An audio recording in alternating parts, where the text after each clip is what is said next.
রমজানের আরেকটি গুরুত্বপূর্ণ আমল হলো চাঁদ দেখা। এখন আমরা চাঁদ দেখার জন্য খুঁজি কোথায়? টেলিভিশনের দুয়ারে চলে যাই, তাড়াতাড়ি তাড়াতাড়ি মোবাইলে দেখি, হয়তো ও ফেসবুক দিন আছে তো চাঁদ দেখা গিয়ে না সহ তো ও হনকে টেলিভিশনত কি হস না ওয়া বলি কি না। আমরা চাঁদ দেখি কোথায়? টেলিভিশনে। চাঁদ দেখি মোবাইলে, চাঁদ দেখি ফেসবুকে।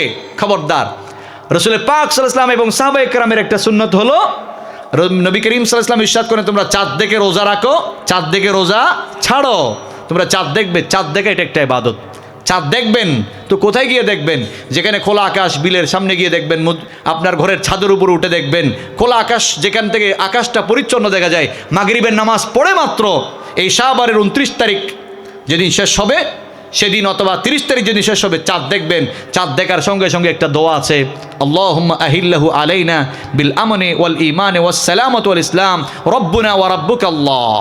হে আল্লাহ, এই চাঁদকে আমাদেরকে নিরাপদ শান্তির বার্তাবাহক বানিয়ে দাও। এবং চাঁদকে বলবেন রব্বুনা ওয়া রাব্বুকা আল্লাহ, চাঁদ তোমার এবং আমার রব হলেন কে? আল্লাহ। এই দোয়াটা আপনি পড়বেন, এই মাসে বরকতের জন্য দোয়া করবেন। সঙ্গে সঙ্গে আল্লাহ, এই চাঁদ দেখলাম, রমজান 30টি হোক 29 হোক, এই রোজাগুলো যেন সুস্থতার সাথে রাখতে পারি, তাহাজ্জুদ যেন পড়তে পারি, তারাবি যেন পড়তে পারি। এখন থেকে আল্লাহ আপনার সাথে ওয়াদা করলাম, আপনি আমাকে তৌফিক দেন।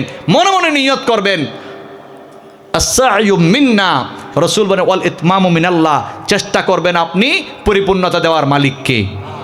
আল্লাহ আমাদেরকে রমাদানের পরিপূর্ণ প্রস্তুতি গ্রহণ করার তৌফিক দান করুন। সবাই পড়ি আমিন।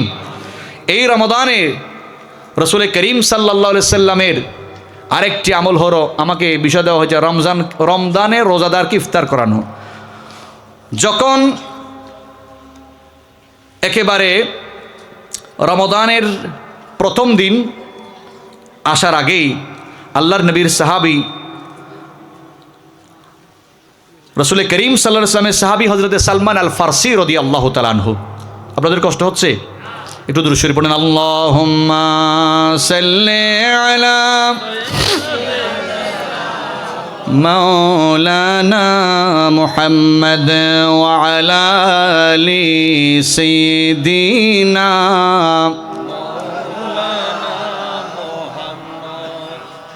আপনাদের অসুবিধা হচ্ছে? হযরতে সালমান ফারসি রাদিয়াল্লাহু তাআলা আনহু বলেন, খাতাবানা রাসূলুল্লাহ সাল্লাল্লাহু আলাইহি ওয়াসাল্লাম ফি আখিরি ইয়াউমিন মিন শাবান, শাবানের শেষ দিন, রমাদানের শুরু হওয়ার আগের দিন আল্লাহর নবী আমাদেরকে ডাকলেন। আমাদেরকে ডেকে একটা রাসূল ওয়াজ করেছেন, বক্তব্য দিয়েছেন, খুতবা দিয়েছেন। খাতাবানা রাসূলুল্লাহ সাল্লাল্লাহু আলাইহি ওয়াসাল্লাম ফি আখিরি ইয়াউমি মিন শাবান, শাবানের শেষ দিনে রাসূল আমাদেরকে একটি বক্তব্য দিয়েছেন। সে বক্তব্যে রাসূল করিম সাল্লাল্লাহু আলাইহি ওয়াসাল্লাম কি বলেছেন? ফাকাদ ক্বালা রাসূলুল্লাহ সাল্লাল্লাহু আলাইহি ওয়াসাল্লাম ইয়া আইয়ুহান নাস ক্বাদ আযাল্লাকুম শাহরুন আযীম শাহরুন মুবারাক।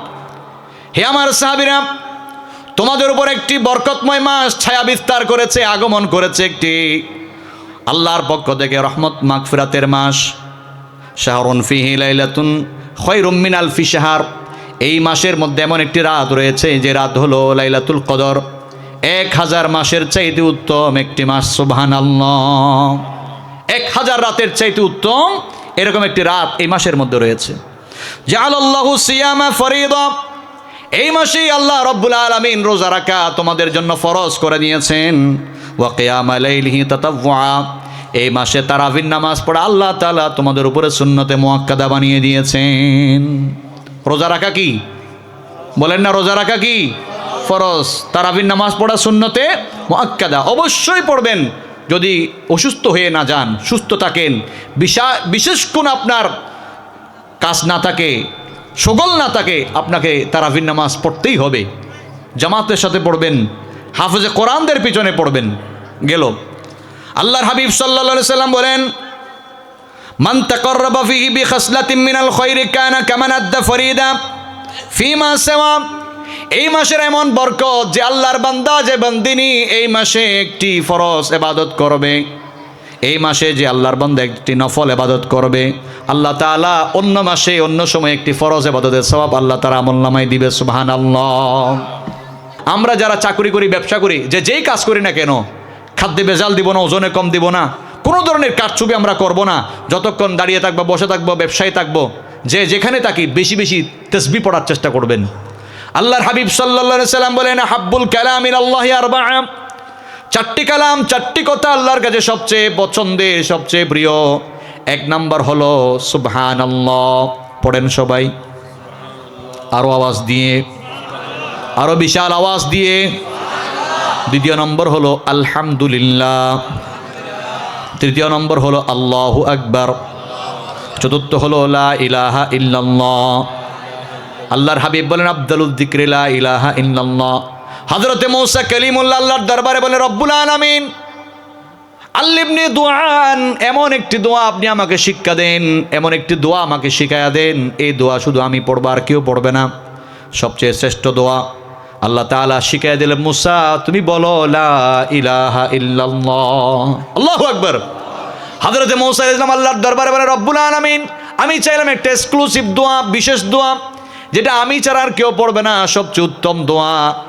আল্লাহ রব্বুল আলামিন হযরত মূসা কালিমুল্লাহকে শোনায়া দিলেন মূসা আপনি মূসা কালিমুল্লাহ একজন জলিল কাদার নবী, যে লা ইলাহা ইল্লাল্লাহ দোয়া আমি আপনাকে শিক্ষা দিলাম, যে জিকির আমি আপনাকে শিক্ষা দিলাম, এই দোয়াটা হলো এমন গুরুত্ব, এমন ফজিলতপূর্ণ, আল্লাহর জমিনে আসমানে আল্লাহর সৃষ্টি জগতে যা কিছু আছে সবগুলো যদি এক পাল্লায় দেওয়া হয়, আর যদি লা ইলাহা ইল্লাল্লাহকে এক পাল্লায় দেওয়া হয়, তাহলে সঙ্গে সঙ্গে আল্লাহর যত নিয়ামত আছে আসমানে জমিনে সকল কিছুর চাইতে লা ইলাহা ইল্লাল্লাহর ওজন বেশি হবে। সেটা হচ্ছে কি লা ইলাহা ইল্লাল্লাহ।